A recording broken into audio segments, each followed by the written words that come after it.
Samavrita. Yogamaya Samavita. Mudhoyam nabhijanati. Mudoyam Nabijanati. Lokomam ajam avyayam. Lokomam Ajam Avyayam. Naham prakashak sarvasya. Naham Prakasha Sarvasya. Yogamaya samavrita. Yogamaya Samavita. Mudhoyam nabhijanati. Mudoyam Nabijanati. Lokomam ajam avyayam. Lokomam Ajam Avyayam. Naham prakashak sarvasya. Naham Prakasha Sarvasya. Yogamaya samavrita. Yogamaya Samavita. Mudhoyam nabhijanati. Mudoyam Nabijanati. Lokomam ajam avyayam. Lokomam Ajam Avyayam. Naham Prakasha Sarvasya. Naham prakashak sarvasya. Yogamaya Samanvrita. Yogamaya samavrita. Mudoyam Nabijanati. Mudhoyam nabhijanati. Lokomam Ajam Avyayam. Lokomam ajam avyayam.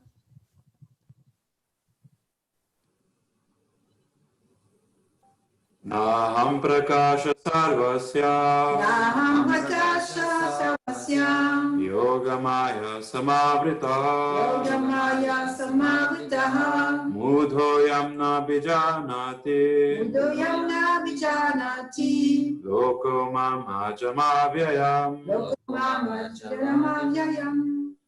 Naham prakasha sarvasya. Naham prakasha sarvasya. Yogamaya samaritaha. Yogamaya samavritaha. Mudhoyam navijanati. Mudhoyam nabijanati. Lokomam ajamavyayam. Lokamam ajamavyayam.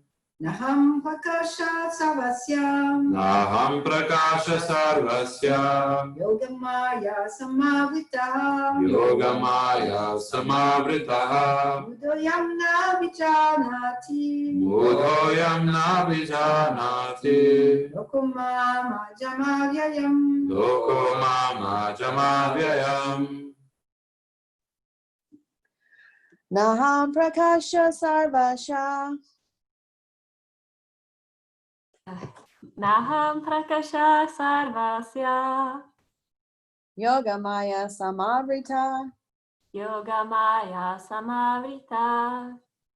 Mudhoyam nabhijanati. Mudhoyam nabhijanati. Lokomam ajam avyayam. Lokomam ajam avyayam.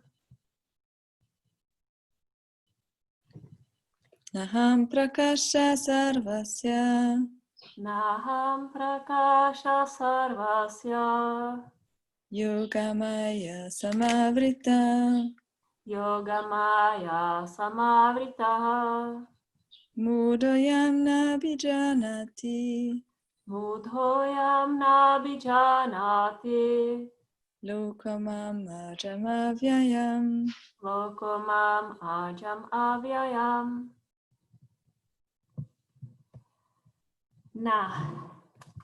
Nor. Aham. I. Prakasha. Manifest. Sarvasya. To everyone. Everyone. Yogamaya. Yogamaya. Internal potency. Internal potency. Samavrita. Samavrita. Covered. Covered. Mudha. Mudha. Foolish. Foolish. I am. I am. This. This. Na. Na. Not. Not. Abhijanati. Abhijanati. Can understand. Can understand. Loka. Loka. Such less intelligent persons.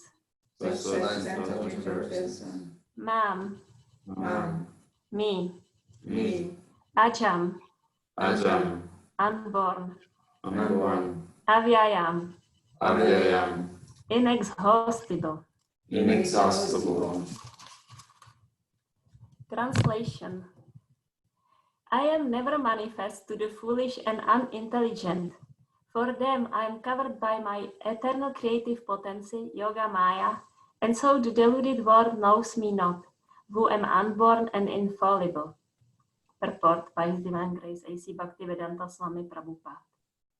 It may be argued that since Krishna was present on this earth and was visible to everyone, then why isn't he manifest to everyone now? But actually, he was not manifest to everyone. When Krishna was present, there were only a few people who could understand him to be the Supreme Personality of Godhead.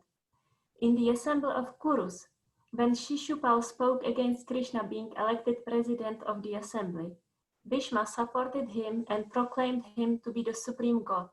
Similarly, the Pandavas and few others knew that he was the Supreme, but not everyone. He was not revealed to the non-devotees and the common man. Therefore, in the Gita, Krishna says that but for his pure devotees, all men consider him to be like themselves. He was manifest only to his devotees as the reservoir of all pleasure, but to others, to unintelligent non-devotees, he was covered by his eternal potency. In the prayers of Kunti in the Srimad Bhagavatam 1.8.18, it is said that the Lord is covered by the curtain of Yoga Maya, and thus ordinary people cannot understand him. Kunti prays, O my Lord, you are the maintainer of the entire universe, and devotional service to you is the highest religious principle. Therefore, I pray that you will also maintain me.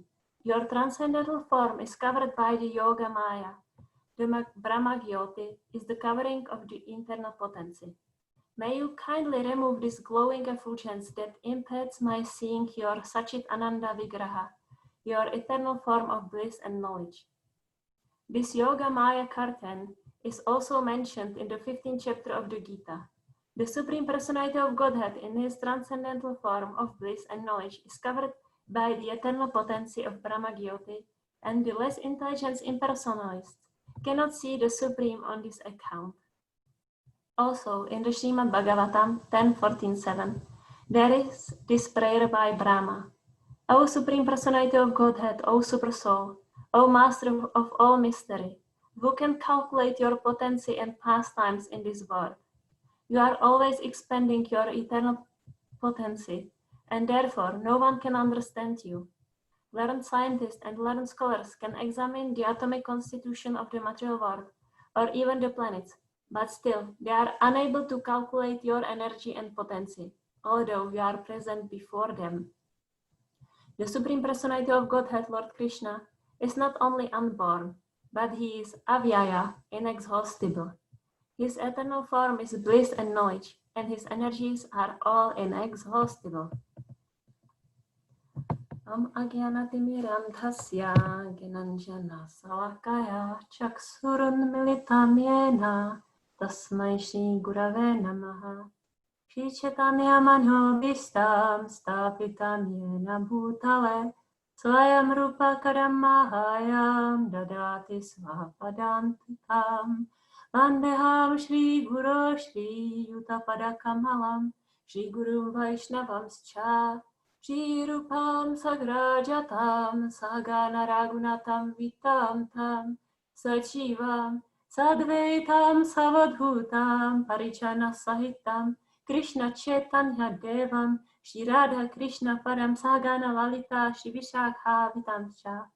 He Krishna Karuna Sindho Dinabandho Jagatpate Gopesha Gopika Kanta Radha Kanta Namostute Tapta Kanchana Gorange Radha Vrindavaneshwari Vrishabhanusute Devi Pranamami Hari Priye Vanchakalpatarubhyascha Kripasinhubhya evacha Patitanam Pavanebhyo Vaishnavebhyo Namo Namah.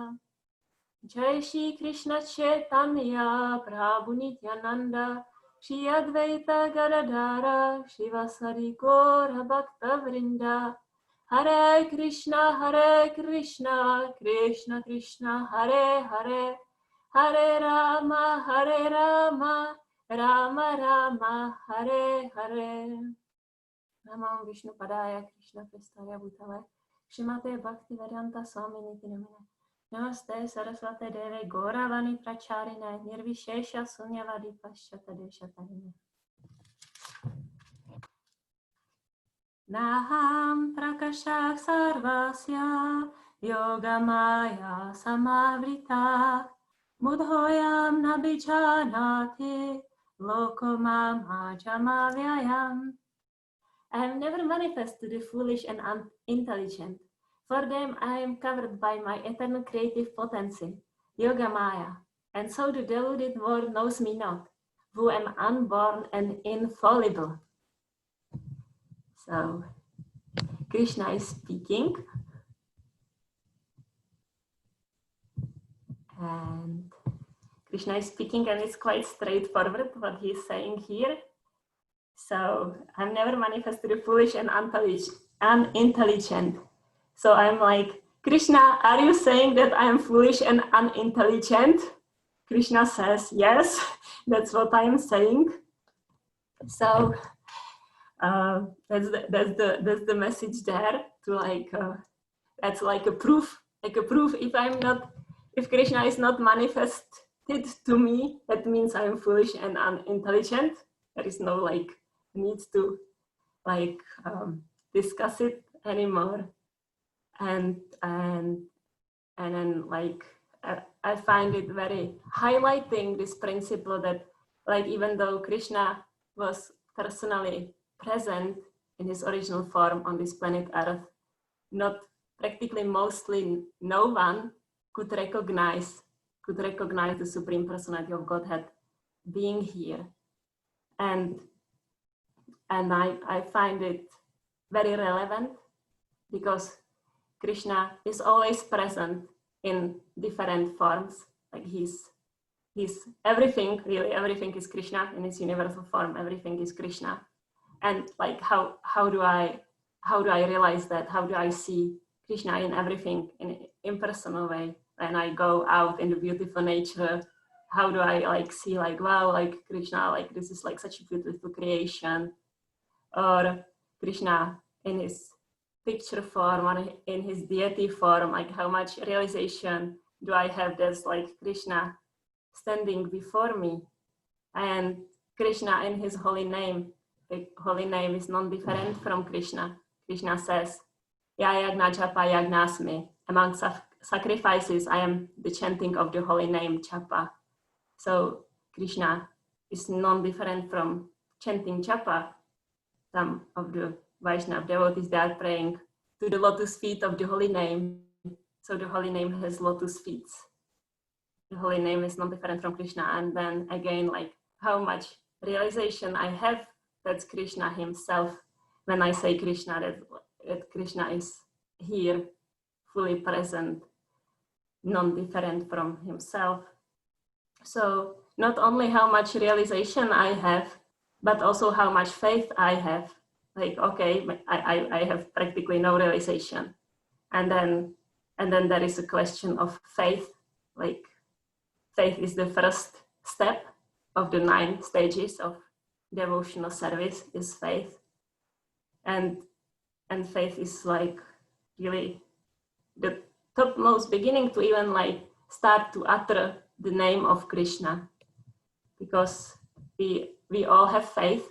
That's the position in the material nature. We have no knowledge, and so the only thing that we can have, how we can get knowledge, is to put faith to a source of knowledge, because our senses are very imperfect.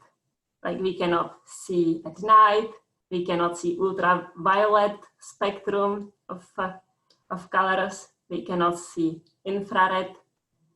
So our eyes and all the other senses are very imperfect, and we know that. Like the science can prove the senses really are very limited, and so with the limited senses, we can acquire only a very limited knowledge.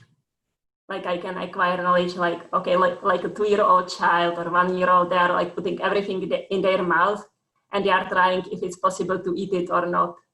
So in this like experiment, they can find out what's eatable and what's not eatable and what tastes good and what doesn't taste good. And that's the limited knowledge of the senses that we can acquire. But as far as the knowledge of like, okay, what's beyond ultraviolet or infrared spectrum of the vision that we cannot see, that is not manifested to our eyes. We have no access to that knowledge. We don't have access to how the universe became manifested. We don't have knowledge to where did we come from. We don't have knowledge of what happens after death, because our senses are imperfect to acquire such knowledge. And so only way how we can get such knowledge is to ask the authority. And which authority we ask, it depends on our faith. So we all have faith, and then the knowledge that we are getting depends on where we put our faith. And then where we put our faith is like a different paradigms. It might be a paradigm of a set of assumption of, okay, there is a Supreme Personality of Godhead, Krishna, and he created this universe and he created myself and all the other living beings, and there is whole vast literature like Bhagavad Gita and Srimad Bhagavatam, and it's all described. Or we can put our faith somewhere else, like a modern science university theories of how everything became created, and then like a different paradigm, different faith create different experience. Like we at the seminars we have like the different processes, like have to, get to, cannot, not willing to, victim, accountable, and it's all about like, okay, so like it's not good or bad, but the different perspective create different experience. So we can experiment with like where we are putting our faith to, we can experiment where we put our faith into, and then see what's our experience of life. So faith is a choice, just like have to and get to consciousness is a choice. So where do we put our faith is a choice. And Srila Prabhupada at the introduction to Bhagavad Gita, he says, at least in theory, like play with this, like try on this new set of clothes and play with it. Like how would your life be different if you had at least theoretically admitted that there is a Supreme Personality of Godhead, and like live accordingly as described in Bhagavad Gita, and see what results you will have. So it's like a set of clothes that we can try on, and I know for myself, if I didn't have faith that there is Supreme Personality of Godhead, Krishna, and that like, and in the philosophy of Bhagavad Gita, if I didn't have that faith, I know that I would suicide in past year, or maybe I wouldn't be successful, but I would at least make an attempt for sure. But with the faith that there is Supreme God, Krishna, who is all loving, I actually, not only I didn't make attempt to suicide, but also I have like sometimes very relishable experience with the faith that like everything is happening for a reason, and like seeing the purification of my heart and seeing of like new realizations that I'm getting. So it's just like a different paradigm, different set of clothes that creates different experience. And at the end, like I don't know if it's like, I honestly don't know if it's absolute truth that there is Krishna. I don't know that. And I know for sure that with that faith, my life is so much better, so much higher quality of life. And I am like recently, I recently give myself a lot of permission to do other things than spiritual life, which is fun. but it kind of always catches me. So I decided, like past 5 years, I didn't read any other book than what was written from Srila Prabhupada or A Relationship That Works. And I used to like reading books, and I decided, okay, I'm going to read a novel. So I went online and I was looking for like a nice novels that I would like to read. And I was thinking like, I really would like to read a novel that would bring me closer to Krishna. And so I put it in the Google thing. And I found, it's called, I don't know if it exists in English, but it's from a Russian author. It's a pilgrim, and he's unknown. It's just like a diary of a pilgrim, and it's unknown author, and it's translated in Czech language. And so I started to read this book, and it's just so amazing. First of all, I love to read in Czech because that's different for me than reading in English. And so the story starts that he went to a church, and he heard constantly, like, you should pray constantly to the Lord. You should pray constantly. And he was so captivated. He was so captivated by this constantly. And he was walking like through Russia, like everywhere, like looking for sages, for Christian sages who could like explain to him, like, how is it even possible? Like he so much wanted to fulfill this order of the Lord to pray constantly, but he didn't know how to do that. And she was walking everywhere and asking everyone, and he learned so much about prayer, and it's all shared. And then he found this old man, and he told him, he gave him this advice: for you to learn to pray constantly, you have to chant the names of the Lord. You have to chant the names of the Lord. And he gave him this mantra: Lord Jesus Christ, be merciful upon me. And he told him, you will chant it 3,000 times a day, and then as you become good at it, you come back. So he comes back, and then he gets to chant 6,000 mantras a day. And then at the end, he gets to chant 12,000 mantra a day, which is about 64 rounds. I made a count. And then with that like ability to chant, like through his mouth and his mind, he continues his journey, and he's like learning how to embrace the holy names with his heart. And he's describing the process too, like how he like focuses on his heart, and with every heartbeat he says one word. I was actually testing it with the Maha Mantra. It's quite cool. Then it takes 8 hours to chant 16 rounds, but it works. And so he gives like so much, like this book like gives me like so much, like, because it's like same things that I know from Srila Prabhupada, but in a little different words. So it increases my enthusiasm for chanting. It's reassuring. And he says that like we should like appreciate the holy name more than the air that we are breathing. And along his way, he gets a book that's called Philokalia that exists in English. And it's like it's a commentary on Bible from Russian sages, Russian Christians that I don't even know, but he refers a lot to this book. And he, for example, there is explanation about like how the Christians are praying, oh Lord, please give our daily bread, give our daily bread. And then he explains this pilgrim and the Philokalia, like it's not about like feeding the body. It's not what's meant in this prayer to feed the body. It's meant like give us your holy name, give us the holy name so we can like feed our soul. That's the daily bread, is like the daily vow of numbers of mantras. And I find it very fascinating. And in Czech, I had when I was like studying some art or whatever, we had a teacher, and she was Christian, and she was teaching us some songs, like Christian songs that are coming to my mind recently a lot. And one of the songs, there is a line that says, "This is the greatest punishment when the Lord take away the chanting." And the Lord takes away the chanting. That's the greatest punishment that can happen. And yesterday I went to visit my grandfather in a hospital, and the hospital is really terrible place. It's like dark brown walls. There is 3 people in one room, all feel like sick.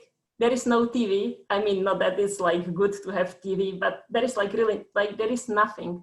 I brought my grandfather flowers, ashram flowers, and they immediately took it away that it cannot be in the room. So it's just like dark room, brown walls, and the hospital is huge. And my grandfather is like so sick that he can barely walk. So for him to get outside is almost impossible with how huge the hospital is. So he's in this, it's almost like being buried alive. And yesterday when I came, I felt also sick, and even to make it to the room was effort for me. And then he was getting some medicine, so they told me that I had to wait like outside, like outside of the room. And I became so desperate that I will have to stay in this miserable place, like without even seeing my grandpa for some time. And then I remembered that I have the Hare Krishna mantra with me. So I just chanted one round, and then my grandfather came, and I actually had really nice experience in this miserable place. And I was so grateful, like knowing like this is something like no matter in which situation, I can always have with me. It's amazing. And as I'm reading this book about the pilgrim, I'm like so much more like captivated about the constantly, because it's like everywhere in our Bhagavad Gita from Srila Prabhupada, everywhere is like chant constantly. Like Krishna says in Bhagavad Gita, always think of me and become my devotee. Manmana bhava mad bhakto yadmani mam namaskuru. He says it twice. He says it at the end of 9th chapter, which is the most confidential knowledge. The most confidential knowledge, conclusion of the most confidential knowledge is always think of me, always. And then at the 18th chapter, also almost towards the end, he says again, always think of me. And that's like the conclusion of Bhagavad Gita, and Krishna says again, you should always think of him. And Lord Chaitanya in his Shikshastakam, he gives us this like guidance, how to chant constantly, like it's when we are humble and tolerant and we are ready to offer all respect to others. But it's just like everywhere, always, like do it always. And I never seen that until I read from this pilgrim who was so desperately looking for how can I chant constantly? He was so desperate to know that because he so much wanted to fulfill the order of the Lord, and he couldn't do it because he didn't know how to do it. And then he got this advice, chant the holy name, chant the holy name, chant the holy name. And it struck me, it was like arrow in my heart, because when I was reading the book about the pilgrim, I was so like, I wanted to know too, like he wanted to know, and I was so curious of what he will find out. And then just like chant the holy name, and I was like, wow, I'm really, like Krishna says, foolish and unintelligent, because yes. So Srila Prabhupada gives us this like how we can do it constantly, because it's very easy process, and it starts with the faith, like how much faith I have like that pilgrim from the book who like, it was like his life and soul, like all he wanted to do is like to fulfill that desire of the Lord to always constantly pray. And then, but as soon as he found out how to do that, he was so committed. Like he really, like I somehow expected that it will take the full book, and at the end he will find out how to pray constantly. But actually it's like within first 10 pages, like within first 10 pages, he finds out, and then he like really like goes for it, like chants or constantly chants, and it's amazing. So and the faith, like I was thinking a lot about the Shikshastakam, because I see it like it's like a pocket guidance. Everything is there in like a pocket. And I'm thinking like the first 2 verses of Shikshastakam is so much about faith. Like your holy name is so potent, like you put everything in your holy name. There is this ocean of transcendental bliss that we are anxious for, is all there in this like wonderful sublime process. And I feel like this like first 2 steps is like faith steps. to even have a faith. And then when Lord Chaitanya comes to having faith, and he goes like, and I'm so unfortunate that I have no attraction for these holy names. So I feel like if I at least could come to this, like, I'm so unfortunate that I have no attraction, but I don't even feel unfortunate that I have no attraction. But anyway, so it's like, it's fascinating for me.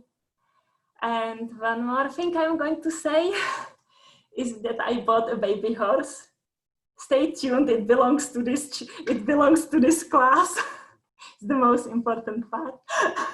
So I bought a baby horse. And I mean, since I made the decision to do that, my enthusiasm increased like, I don't know, like 200 or 300%. It's like first time ever since I came back to Czech in February that I'm getting up before 5, and I'm like really trying to focus on chanting, and I have the desire to increase, where like I participated in the online Sattvatov course and group coaching, and we have a lot of assignments, and with every of the assignments I start with, I'm already doing enough, like, come on, like, don't ask me to do more. That's like every time you get an assignment. Even now, I'm still, for the assignment for the next week, I'm still at this place of like, I'm doing enough, come on. So I don't know if it will shift till Monday. But what I want to say is like, so since I got the baby horse, I'm like, I have like so much more space, so much more like space to want to give more, So this like chanting constantly, it can be done in any activity. It can be done riding a horse, or eating, or even speaking, or it's just like there is no impediment to that. And then it can just be like my material conditioning to think like this is conductive activity and this is not. But it can also be like completely the opposite. And Krishna says, Dadami buddhi yogam tam, I will give you intelligence how you can come to me. And so like for me to follow inspiration to buy a novel and read a novel, or buy a baby horse, I know it's like my sense gratification, but also I know that's like completely like aligned with the process, with my process of bhakti yoga, because Krishna is giving the intelligence, and then like some things that I would think the opposite can actually help me to go closer, and also other way around too. So always chant, always think of me. Always think of me doesn't mean like go in cave and don't do anything, then thinking of me, because thinking is like independent process, and we know that, right? Like how many times do I really focus on what I am doing? How many times I'm really focusing on what I'm doing? Not very often. So it means that the mind is like independently doing its own things, and it can think of Krishna if we train it. So it's like quite exciting that we get the opportunity to train the mind to think of Krishna. And we don't even have to be like pilgrims in Russia in like snow and stuff. So that's good opportunity. And I made some notes, so I will see if I wanted to say something else. But perhaps I feel complete.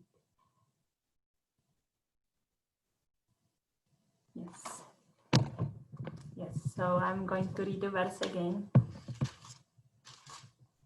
Nama prakasha sarvasya yogamaya samalita mudhoyam nabhijanati lokamam ajamavyayam I am never manifest to the foolish and unintelligent. For them I am covered by my eternal creative potency, Yoga Maya, and so the deluded world knows me not, who am unborn and infallible. Hare Krishna. So, I welcome comments, questions, discussion, criticism, anything anyone would like to share.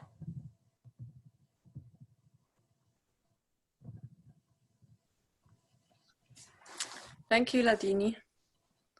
Hare I Krishna. feel very inspired. And in fact, the book, it exists in German, the book you spoke about. And I just appreciate it a lot because I read the book just before I took the Sattva seminars, and I was chanting this mantra. So that was the mantra before I got to know the Maha Mantra. So I have beautiful memories about this mantra. Nice, yes. So you actually practice according to the book, and then you came to Sattva. It brought you there. Yeah, for about a year, that was constantly going on in my mind. Yeah. Thank you for sharing. And I also wanted to share that recently I had a conversation with someone who is very resistant to the existence of God, that God exists and that we can actually have an experience of God. And I was speaking with her, and then later on, and now today, I was thinking like the holy name of God is so powerful, and it's not possible to understand unless we try, unless we make the experiment. I don't think, like I was feeling like, how can I? There's nothing I can say to her, or I didn't think of anything I could say to convince her. No, yeah, we can experience God. My arguments were not very strong. And yeah, like it seems like just by doing the experiment, chanting the holy names, then we experience an effect. Yes. Yes, that's your realization from the conversation, that there is nothing you can say to convince someone. It's about trying it on and then having own experience.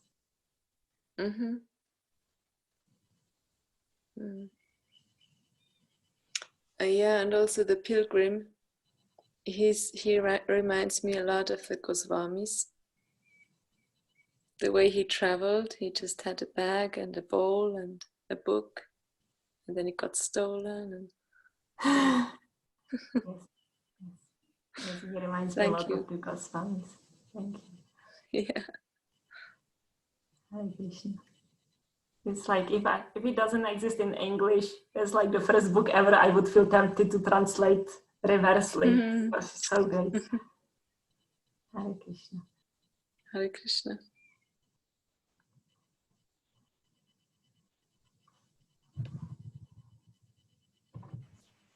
Hare Krishna. Hare Krishna, Eze. Thank you for class. It was really inspiring to me. It's really strengthening when I hear like Prabhupada's message in different words or from different sources or in different traditions. And I found it very enlivening, your narration of this book, of this novel that you've been reading. And I can I feel excited because it's like, I can feel how it's strengthening for me also, even just to hear about your experience or this pilgrim's story and how he got the same message, chant the holy names, but from someone else. I find that very affirming, increases my faith. So thank you. Thanks for sharing that. Yes, it's very affirming for you that like some other tradition gives the same instruction. Yes. Yeah, exactly. And And he like really didn't get it like us, like, here you have it. He made quite an effort to find it. Hare Krishna. Hare Krishna.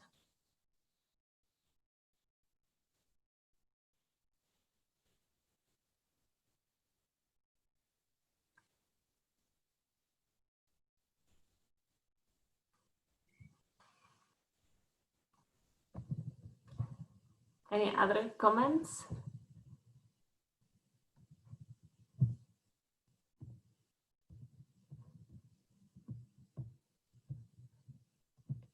I see some raised hand, but yes, George. Hare Krishna, thank you so much for class. I appreciate very much the idea that to have faith, at least on a personal level, for me means to be looking for Krishna, like you said. I feel like that's such a strong, like Bhaktisiddhanta Saraswati says, to be listening with an open mind. I always found that wording so interesting, to like hear with my mind, because I'm looking for Krishna. And I was very inspired by your conviction to authenticity and to your experience, and your courage to go outside of, you know, what we're supposed to be reading, you know, every day, and like you know, for me, I think I go into this mode of illusion of transcendence or spiritual bypass when I'm like, oh no, that's a book, or that's a game, or that's a whatever, something different than what I'm doing. And it's nice to see that you are allowing yourself, that you share, to have different experiences while maintaining that essence of bhakti, of want to connect with Krishna. I just had such an interesting experience last night too, that really connected me with what you're sharing today. And I think Krishna is so wonderful in so many ways. I took this exam that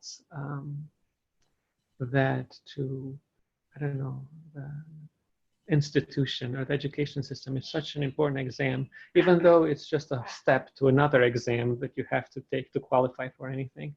And I failed the exam by 1 point. I needed 500 and I got 499. And the first thing that I said to myself was, Hare Krishna. Like 499. Like, if there's no, I don't know, like there's such a deep message for me, for I was praying for, from him, that I see in this result. In this result, and I chanted, and I just felt so, I felt like his mercy in giving me 1 point short of passing. It was a pastoral exam. Yeah, and it's yeah, I'm really inspired. Like I'm feeling so supported by his by faith, or by his presence. Like I felt the same thing that as I felt when I wasn't doing well in the exam to get into medical school. It's like that feeling of being embraced, like the feeling of the best kirtan in your life, that kind of energy that moves through. So I feel like I to be able to feel this way, to be able to have this kind of peace in my heart that I otherwise would never have imagined. I think it comes from faith, from trust, from looking for him, like from looking, because a 499 out of 500, I could so much see myself in my mind just devastating me, right? But it's like I'm looking so hard, and I'm praying every day for guidance. So I think I don't know any other reason for the way that I'm feeling right now other than his mercy, you know. And that quote, you know, not even a blade of grass moves without the Lord's sanction or without his will. I was just thinking, like, wow, like it doesn't get thinner margin than a blade of grass in that result. So I'm really appreciating your lesson. I'm finding it so supportive and serendipitously inspiring me to continue in this process. And and to be patient and to continue praying and chanting. Yeah, you inspire me. Thank you so much for your vulnerability and authenticity. Thank you for sharing, George. You inspire me too by your gratitude and ability to see Krishna's mercy in everything, including the test that you failed 1 point. And yes, I appreciate your sharing. And also, like, I want to say to your inspiration to read, like, also other books, or maybe not like you appreciated that I also read other books. I want to say that I got it more like a leisure activity book. I didn't know that it will be so philosophical, but what I want to say is that I endeavor to read like this book with the knowledge I got from Shah Prabhupada. Mm-hmm. And at the same time, I didn't find anything that would be contradictory. So it's enhancing, but you were holding on to the essence. You were holding on to, like, your intention was to search for a book that was related and was connected to your process. I was looking for a novel, like it's story, like there is a lot of stories, like he's walking and there is stories, but there is a lot of philosophy too. It's almost like Srimad Bhagavatam, there is stories, and then every story ends like two devotees are speaking about Krishna, or someone speaks about Krishna, someone else listens. So it's like that. It's a story and then philosophy. Yeah. Thank you. Hare Krishna. Hare Krishna. Hare Krishna, Haladini. Hare Krishna. Thank you for the lecture. Prabhu. I was listening with attention, and it's giving me a lot of pleasure to hear how you like opened your heart to activities which were not necessarily like Krishna conscious, but it allowed you to actually grow in your Krishna consciousness. And I find myself in a very, very, very similar process in where I'm at.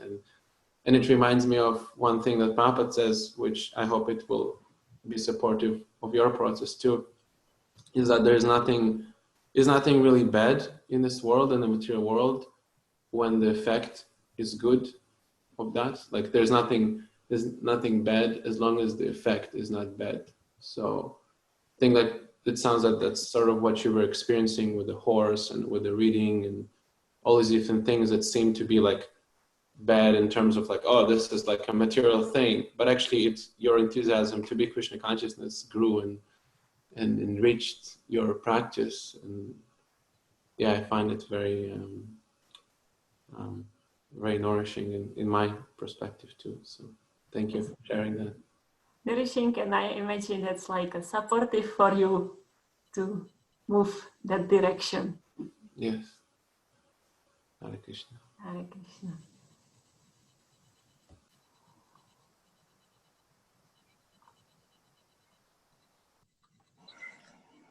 Haribo.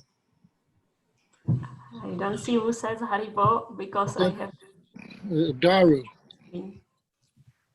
It's Daru Brahma. Hare Krishna, Daru Brahma. Yeah. How do I get, so when I'm speaking, I have a video on me. I don't know. I don't care, but is there a way to do that? That's another question. Because I like how when people ask a question, you see them finally, But anyhow, is there a way to do that? Do you have like a little camera button on your device? Yeah. So press it, maybe. Yeah. Well, we'll see. I'm not showing up, am I? Okay. No. Okay, that's okay. Real point is that you were talking, I came in late, unfortunately. You were talking about the book Pilgrim's Progress, right? I don't think it's the same book, but I'm not sure. I didn't make much research. Really? Well, I mean, the Pilgrim's Progress is famous to me because it's like about a pilgrim who goes all over the world. He just says, "My dear Lord Jesus, have mercy on me. My Lord Jesus, have mercy on me." Isn't that what happens to this person? Yes, but this pilgrim is on, well, till now he's in Russia. I only read half of the book. You know, that book is actually, is that book written in Russian originally? Excuse me? Is that book a Russian book originally? Yes. Really? Wow. Yeah, it's very famous, you know, just. It's possible that that's the same book. Yeah, it's just so much, that's so Krishna conscious because it's just what we do anyhow. But I was just going to say, it reminded me of something else, like a movie. Now, I just want to ask, of all the people who are listening today, how many have seen Field of Dreams? Just wondering. How many people have seen that? Field of Rains? Dreams. Anybody? I didn't. Nobody? Nobody has seen it? Oh my God.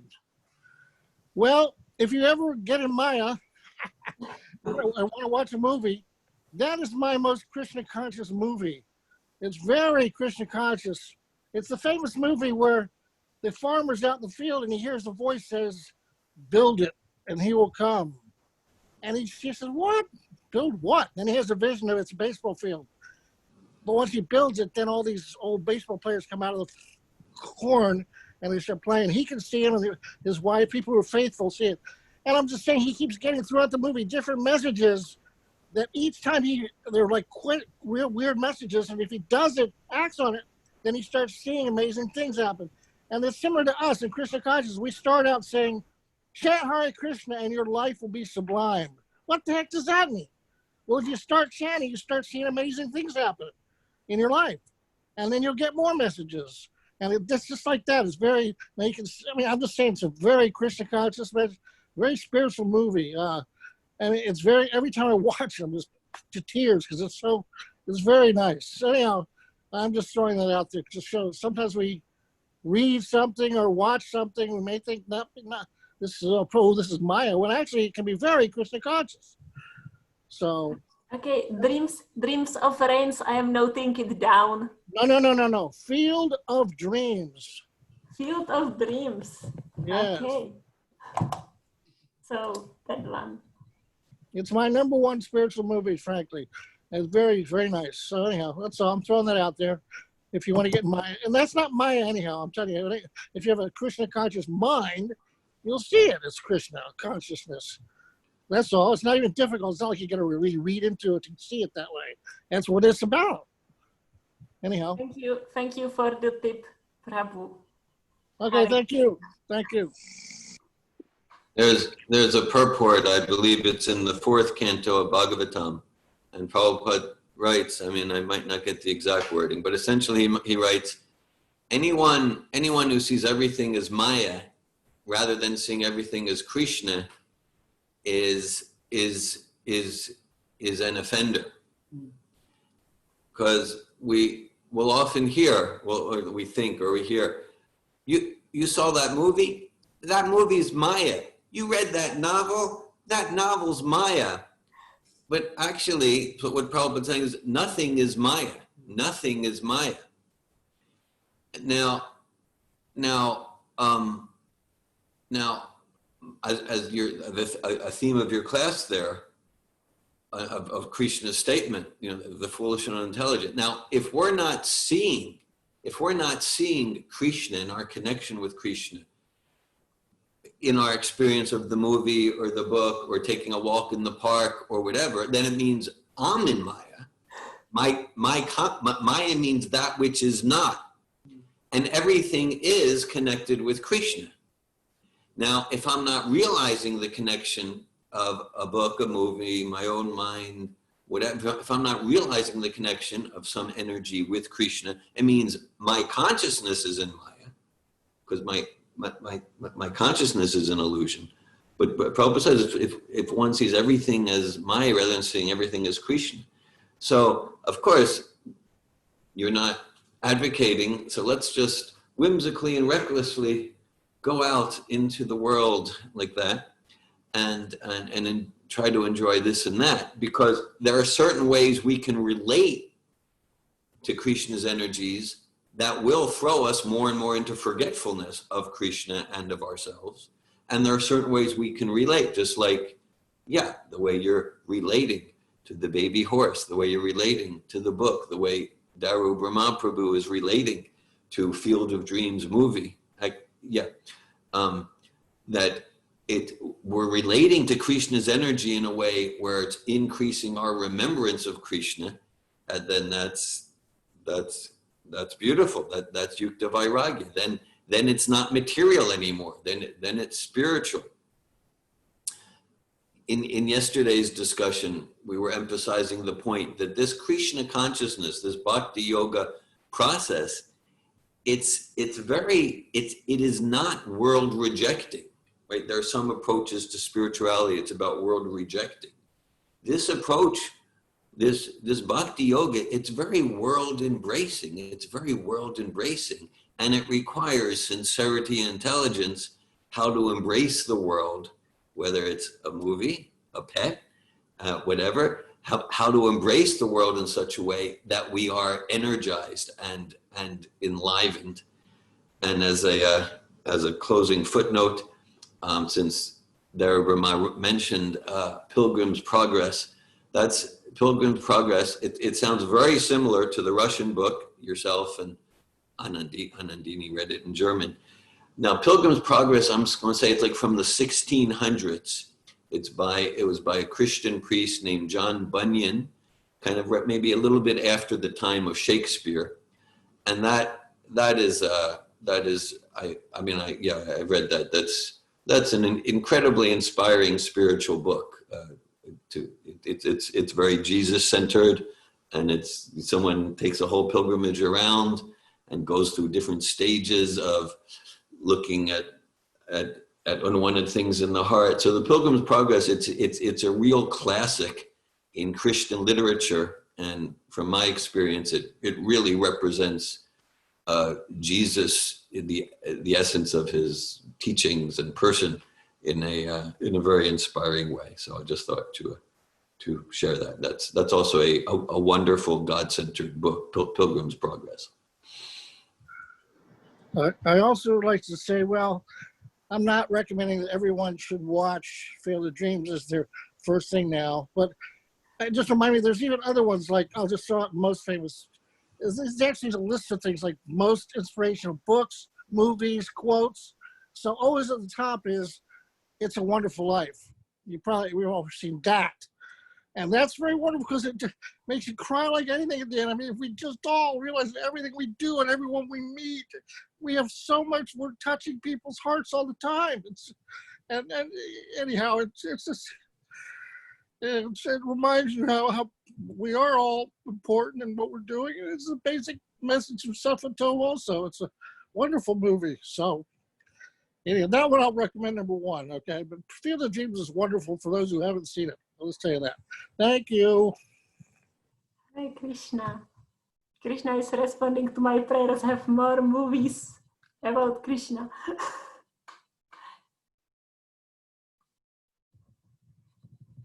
Have you ever heard of It's a Wonderful Life at all? It's a very famous American movie. No? No, I didn't. Yes, it's Jimmy Stewart. It's around Christmas. It's around the whole Christmas pastime. Very, very, very moving movie. Very moving with, thank you, Dev. Hare Krishna. Yeah.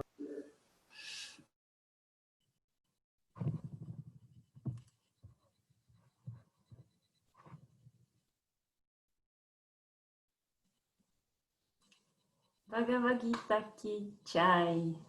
Shri Prabhupada ki jai. Hare Krishna. Thank you for having me.